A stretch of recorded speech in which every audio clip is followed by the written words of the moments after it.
Rebonsoir et bienvenue dans Un film, un after. Vous venez de regarder Gatsby le magnifique de Jack Clayton. On espère que ça vous a plu. Il est temps d'en apprendre un petit peu plus sur le film. Sarah, qu'est-ce que t'en as pensé alors ? Alors écoute, j'étais très impatiente de voir ce film que je n'avais jamais vu. J'ai adoré, je ne sais pas si tu le sais Antoine, le livre de Fitzgerald, The Great Gatsby. Je trouve que c'est un très beau livre, très émouvant, c'est assez court. Je vous conseille à tous de le lire si vous ne l'avez pas encore fait. Et il m'avait vraiment beaucoup touché, beaucoup ému le livre, et je trouve que le film ne fait pas ça. Je trouve qu'il y a quelque chose d'un peu froid dans les personnages. Attention, c'est un film Paramount, donc ça reste un excellent film. Ça reste un excellent film. Je pense qu'on aurait pu mettre quelque chose d'un peu plus touchant dans le livre. Gatsby a vraiment quelque chose d'assez touchant parce que, en fait, il vit dans ses illusions, il croit qu'il va la récupérer, et il vit dans cet amour qui n'existe plus, et il en a quelque chose de touchant, et je trouve que c'est un peu perdu dans le film, même si ça reste une très très belle histoire. D'accord, donc grosso modo, tu penses que le film Paramount sublime le livre. et on est tous bien d'accord.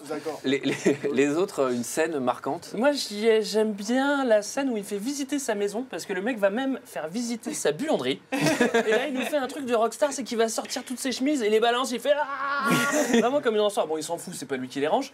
Et la nana Daisy qui est là va faire elle commence à pleurer.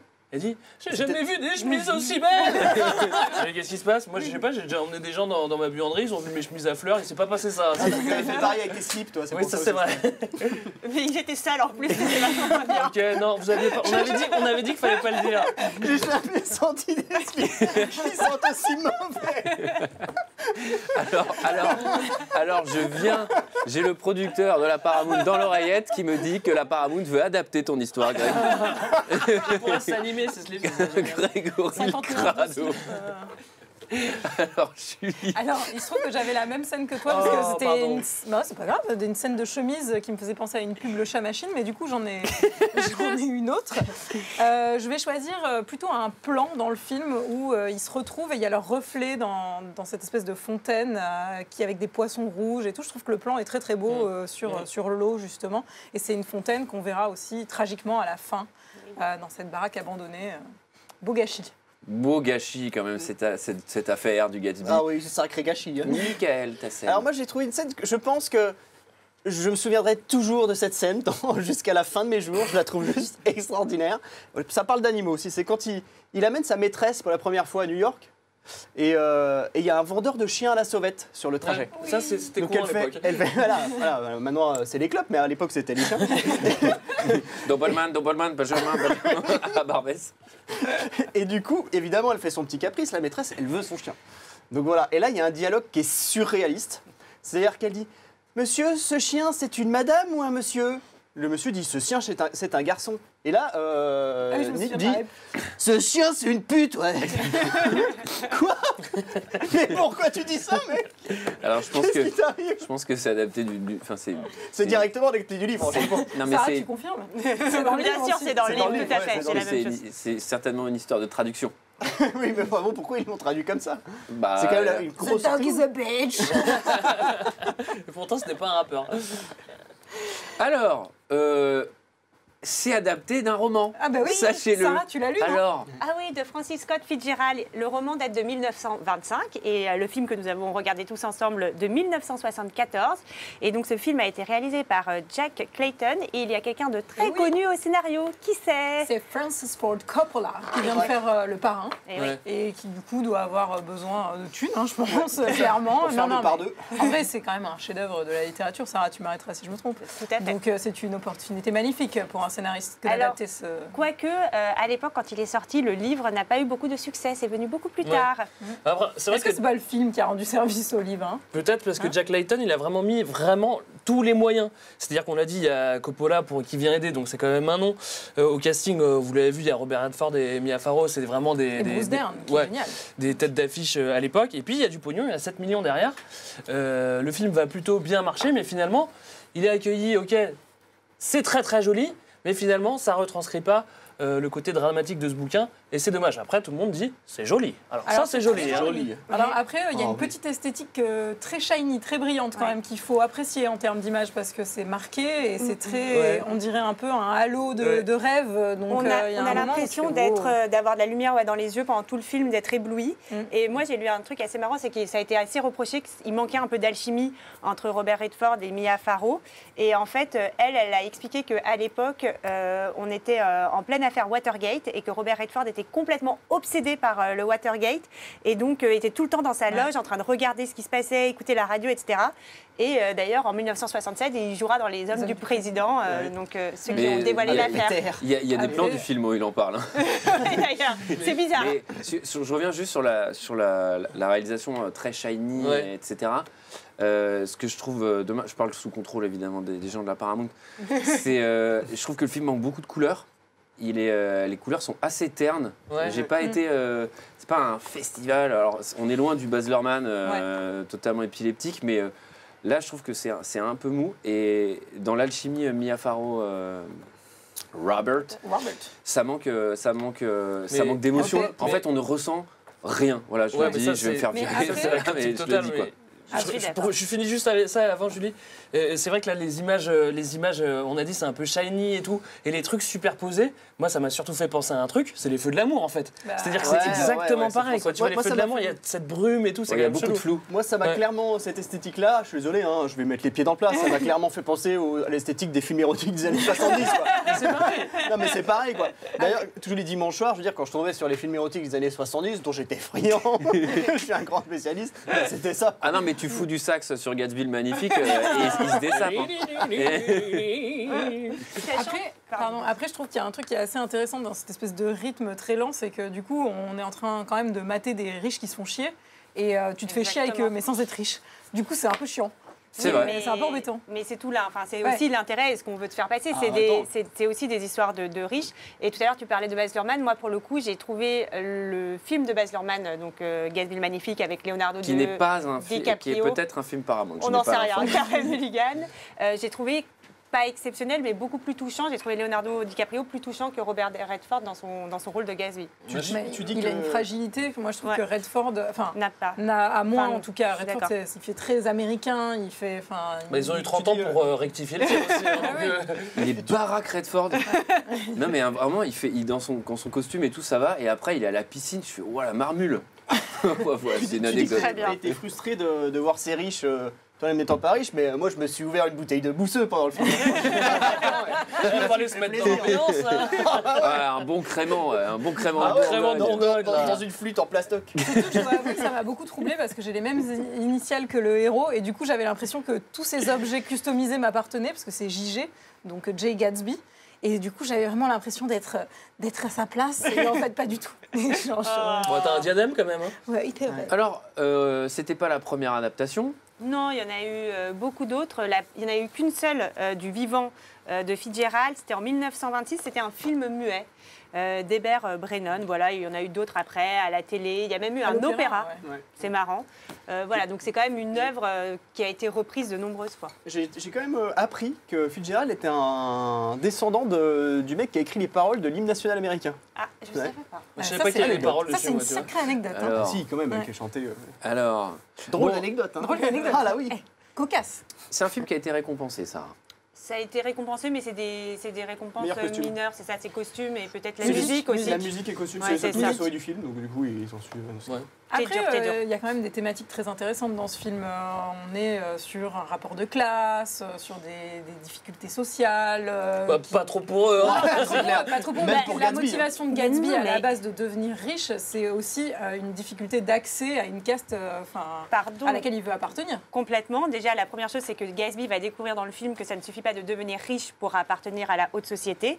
Et la deuxième chose, c'est qu'on a quand même l'histoire, ceux pour qui les choses se finissent tragiquement, c'est quand même les plus pauvres, le garagiste et sa femme. Je rappelle qu'ils meurent tous les deux.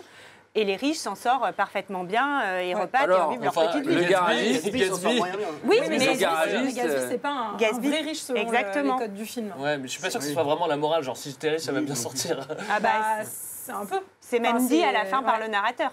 qui dit... Moi, je n'ai pas très attentif à ce moment-là. Le personnage de Daisy qui est censé être traumatisé quand même par ce qui s'est passé parce qu'elle a tué une femme, sans s'en apercevoir, en plus la maîtresse de son mari. Personne ne le sait à part son cousin et Gatsby, mais feu Gatsby à la fin. Et elle se retrouve avec ce secret et tu vois qu'elle est complètement dans autre chose en fait, dans la scène de fin, puisqu'on a ce secret qui est sur le point d'être révélé donc, par Nick, par le cousin. Et en fait, c'est complètement coupé par l'ambiance, par le restaurant. La scène qui ne figure pas dans la version de Luhrmann d'ailleurs, parce que la version de Luhrmann finit sur le meurtre de Gatsby. Et je trouve que du coup, cette scène, elle apporte quelque chose quand même, narrativement. Et surtout, le film, comme le livre, c'est un hommage vraiment, c'est les années 20, donc c'est l'après-guerre, c'est le début de la consommation de masse, c'est la fête. Alors c'est marrant parce que c'est aussi une période de prohibition. D'ailleurs, on nous dit sûrement que Gatsby est devenu riche grâce au trafic, grâce à la prohibition. Après, il sert que de l'eau pendant ces soirées. C'est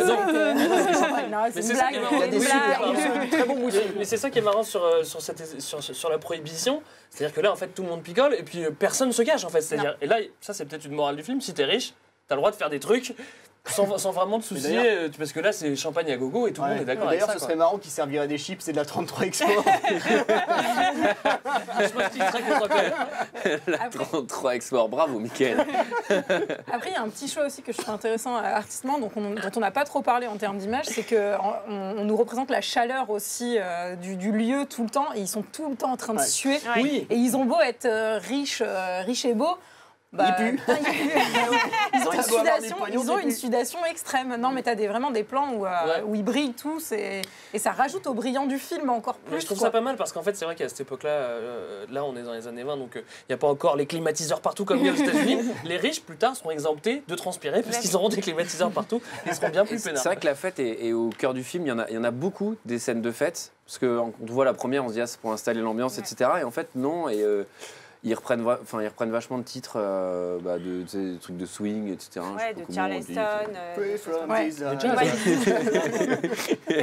C'est sûr qu'aujourd'hui, les soirées Ibiza, c'est pas du tout le même standing. Je peux dire que c'est autour de la piscine. D'ailleurs, un truc qui m'a fait halluciner, c'est qu'à un moment, on les voit danser. Putain, faut avoir une bonne condition physique. Je sais pas si vous vous souvenez. Charleston, c'est hyper sec. Genre, tu fais une soirée le matin. Je peux pas me lever. Non, mais c'est surtout que tu fais une soirée, t'arrives à 20h, t'es reparti à 20h30. Tu fais, je t'ai calé. Alors, on a dansé, tu parles, j'ai tendu 2 tubes hier. Je suis couché. Il y a une scène je dois avouer, qui était extrêmement triste, mais qui m'a un peu fait rire parce que j'ai pensé à autre chose. C'est à la fin, on voit le père de Gatsby, donc Monsieur Gatz, parce qu'on voit qu'il a même changé son nom, qui vient rencontrer Nick. Donc, et ils sont dans la voiture ensemble. Et à un moment, il sort un bouquin. Et il fait ça c'était le bouquin de mon fils et j'ai cru que c'était The Great Gatsby. Tu l'as lu parce qu'il est bien meilleur que le film.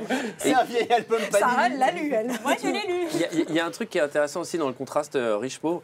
Je trouve que dès qu'ils sortent de leur lieu de riche, savoir l'hôtel ou la maison de Gatsby, etc., dehors, c'est Mad Max. Enfin, je sais pas si vous avez vu chez le pompiste et tout. Enfin, le pays, il est en friche, quoi. C'est assez bien fait. Tout est crado. Et même le panneau avec les yeux qui doit être, qui est complètement délabré. On n'a pas trop situé, mais du coup, en fait, là, il y a New York et là, il y a Long Island et c'est vraiment l'île où il y a les Hamptons, où c'est plutôt un repère de riches, déjà à l'époque.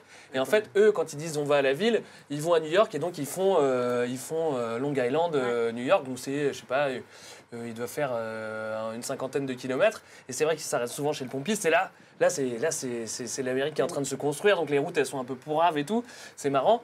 Après, on va quand même aussi à un moment à New York. Et j'ai trouvé que niveau réalisation, sur le pont, il y a une scène en bagnole qui est hyper bien filmée où les 2 voitures se suivent et la caméra tac tac tac et ils se parlent de voiture en voiture. Et j'ai fait waouh, c'est fabuleux franchement. Moi, ce que j'aime bien aussi, c'est qu'au-delà du rapport de classe, il y a aussi vraiment un peu le rapport homme-femme. Et on a vraiment 2 figures de femmes très différentes. On a Daisy qui est vraiment la figure de la femme au foyer, un peu superficielle, qui s'occupe juste de ses enfants. Et de l'autre côté, on a une figure qui est une figure symbole des années 20, c'est sa copine Jordan, qui a une coupe un peu courte à la garçonne, etc. Et c'est vraiment la figure de la garçonne, de la femme libre, qui fume, qui danse, qui sort, qui est célibataire. Et c'est une figure je me demande, pardon, si le personnage de Jordan n'était pas censé être un homme dans une version ultérieure du scénario et qu'il n'était pas question d'une relation il s'appelle Jordan, déjà. Homosexuelle entre Nick et Jordan. Enfin, j'ai lu un truc là-dessus. C'était Truman Capote qui devait être au scénario et il y avait quelque chose autour de ça, effectivement. Ouais. Alors, est-ce que ce personnage, toi qui as lu le livre, est-ce qu'il est dans le livre et est-ce qu'il est plus représenté ou pas? Parce que moi, j'ai trouvé que dans le film, quand elle apparaît au début, je me dis bah, ça va être un personnage essentiel du récit, etc. Et je trouve qu'en fait, c'est vraiment, elle est quasi anecdotique. Elle n'intervient pas dans l'histoire. Elle est vraiment juste là, quoi. Elle existe dans le livre, mais j'ai pas l'impression qu'elle ait beaucoup plus d'ampleur. Enfin, vraiment, le livre, c'est Gatsby. C'est Daisy et puis le narrateur. C'est vraiment eux les trois Daisy, personnes. c'est vrai qu'elle est très superficielle, mais il y en a qui voient en elle la critique de l'aristocratie, tu vois, donc qui est complètement superficielle et elle le représente bien. Hein. Bah, tu la détestes, hein. En tout cas, dans le film, elle est détestable. Il y a d'ailleurs ce passage où elle parle de sa fille, où elle dit « Je souhaite qu'elle soit une petite sotte », entre guillemets, qu'elle se conforme. Et elle n'est pas servie par la VF, hein, je vous invite à... Ah non, c'est clair, ça c'est évident. Elle est, c'est vraiment pas hyper agréable. Mais, Son mari, c'est aussi un bon gros con. Bah, lui, raciste, misogyne, donc alors, il la trompe dans tous les sens. Ouvertement dès le début. Et puis c'est le genre de mec, il veut bien tromper, mais il aime pas trop être trompé, quoi. Oui, c'est ça. Et puis il est violent en plus. On a une scène où il frappe sa maîtresse. Violent, raciste, années 20, où il devait sûrement faire partie du Ku Klux Klan à l'époque. Hein. Bon, c'est vrai que c'est l'époque. Le Ku Klux Klan. Et moi j'ai noté qu'il était surtout pas très anxieux parce que il va faire la teuf avec sa maîtresse, il emmène le mari de sa femme, le cousin de sa femme, c'est clair. pas le mari de sa femme, le cousin de sa femme. Et là, il fait la fête, il claque une grosse gifle à sa maîtresse devant tout le monde, devant le cousin de Daisy. Tu fais bon mec, je sais pas, vas-y, enfin. Tu peux être un peu plus discret, non? Je sais pas. Je pense que c'est vraiment l'homme riche décomplexé qui... Enfin, le mauvais homme riche, bien sûr. La toute-puissance. La toute-puissance, il ne devait pas se poser beaucoup de questions. Et le narrateur Juste Bruce Dern qui le joue... papa de Laura Dern. Oui, qui joue, on l'a vu récemment dans Les 8 salopards de Tarantino. Ouais. Et aussi dans Hollywood, là. Il a eu un prix d'interprétation à Cannes aussi récemment. Once Upon a Time in Hollywood. Il joue dedans. Ouais. Et le narrateur, c'est dingue qu'on n'en ait pas encore parlé, parce que pour le coup, c'est la clé du récit, et en même temps, il est quasi invisible. Mais tu vois, c'est bien ce qu'il dit par rapport à Gatsby, et le fait, je trouve que le film ne transcrit pas bien le fait que Gatsby soit un personnage quand même touchant quelque part, c'est que c'est la première chose qu'il dit, le narrateur, c'est que quand tu rencontres quelqu'un, ne le juge pas tout de suite, attends un peu avant de le juger, ne le juge pas à l'aune de ta propre position, etc. Et il va dire à la fin que Gatsby, finalement, c'est la seule personne qui va respecter parmi tous ces gens. Et je trouve que finalement, cette morale qui est très forte dans le livre n'est pas très forte dans le film. Gatsby est un personnage pas du tout sympathique, je trouve, dans le film, et je trouve ça un peu triste. Après, ce qui est intéressant sur ce personnage principal qui est Nick, c'est qu'en fait, on passe quand même 35 minutes avec lui au début sans que Gatsby apparaisse. C'est vraiment Gatsby apparaît au bout de 35 minutes de film, c'est quand même, beaucoup. Et ce perso, il a un truc, alors c'est marrant, il est joué par Tobey Maguire dans la nouvelle version, mais dans cette version, il est joué par Sam Waterston, qui a aussi joué dans New York Unité Police Judiciaire et Newsroom. Et c'est un acteur que je trouve génial déjà, et qui est d'une sensibilité, d'une discrétion, il est vraiment balèze, quoi. Mais c'est vrai que Nick, son rôle, lui, c'est vraiment d'être témoin des affaires de Daisy, Gatsby et Tom. Lui, il est plutôt tristou. D'ailleurs, on comprend pas pourquoi il va pas à la fête le premier soir. Il y a une morale derrière ça aussi, c'est que tu vois, il est spectateur de ça parce qu'à aucun moment il le laisse rentrer dans l'univers. C'est vraiment Gatsby, il est sympa, il tonce sa pelouse. Enfin, tu vois, c'est limite c'est le max qui se passe pour lui, quoi. Sa pelouse est tondue. Voilà. C'est bien lui le narrateur, hein, Oui, c'est vraiment exactement pareil. Et lui vient d'une classe beaucoup moins aisée que tous les autres. Ouais. Oui, et on voit, et cette fin avec le père, elle est d'autant plus émouvante pour ça parce que, finalement, c'était l'ami de Gatsby. Enfin, c'était la seule personne à avoir un vrai rapport avec lui. Mais là, on voit pas d'amitié. On est d'accord, hein, dans ce film. Enfin, tu vois, il n'y a aucune raison d'être ami. Il n'y a aucune émotion, que ce soit homme-femme ou homme-homme, je sais pas si vous vous rappelez, mais ou femme-chien, il n'y a rien du tout. Quoi. Ouais, au début du film, quand Nick va rencontrer Gatsby pour la première fois, il doit monter à sa chambre, et lui est là, il le voit 2 secondes, mais vraiment 5 secondes. Alors, qu'est-ce que vous pensez de moi? Écoute, je sais pas. Je sais pas. Déjà au moins. Et ça dure 5 secondes, on a l'impression que tout le monde met en œuvre le fait que Gatsby soit mystérieux, c'est-à-dire qu'en fait, lui, il entretient le fait d'être mystérieux et il rencontre les gens 5 secondes, tout le monde est là autour de lui, et tout le monde entretient le mythe, c'est quand même bizarre. J'imagine, je transpose cette scène à la fête de Michael avec de la 33 Export, avec une bière à la main. Alors, tu m'aimes bien? Bon, c'est le moment de mettre un avis chiffré sur le film. Mesdames, messieurs, à vos ardoises, que dis-je, à vos cartons. La partie notation, The Notation Party. Alors, c'est le moment de mettre une note à Gatsby le Magnifique, de 0 à 5, non accepté puisque ce sont sur des fiches cartonnées. Cette phrase n'était pas grammaticalement correcte. Sarah, alors, une note? J'ai mis 3. 3. Même si j'ai été un peu déçue du film, j'aime tellement l'histoire que je peux pas ne pas mettre au moins la moyenne. Non. Greg? J'ai mis 3, mais je vais changer parce que là, je vois que tout le monde a mis 3. Du coup, je mets 2. Au moins, ça fait la moyenne à 2. Je voulais mettre juste la moyenne parce que c'est vrai que c'est quand même très très culte et méga classique. Je suis content de l'avoir vu, mais il n'est pas aussi bien que ce qu'on a dit. Voilà. Julie? Bah, moi, comme Greg l'avait grillé, j'ai mis 3 aussi. Ce qui, je pense, est une des notes les plus basses que j'ai mis dans cette émission. Mais non, et je trouve ça correct, bien que trop lent et manque d'alchimie entre les personnages, c'est dommage. Moi, j'aurais voulu plus d'amour, plus de tristesse. Plus de love, Plus de passion. J'ai pas le droit de mettre de notes, je vais juste donner un adjectif. C'est quand même interminable. Hein. Ouais. Voilà. Nickel. Bah, écoute, moi, les petites amourettes de l'aristocratie new-yorkaise, ça me passionne. Hein. Donc déjà, j'ai vraiment été absorbé. En plus, c'est réalisé comme un film érotique des années 60. C'est tout ce que j'aime.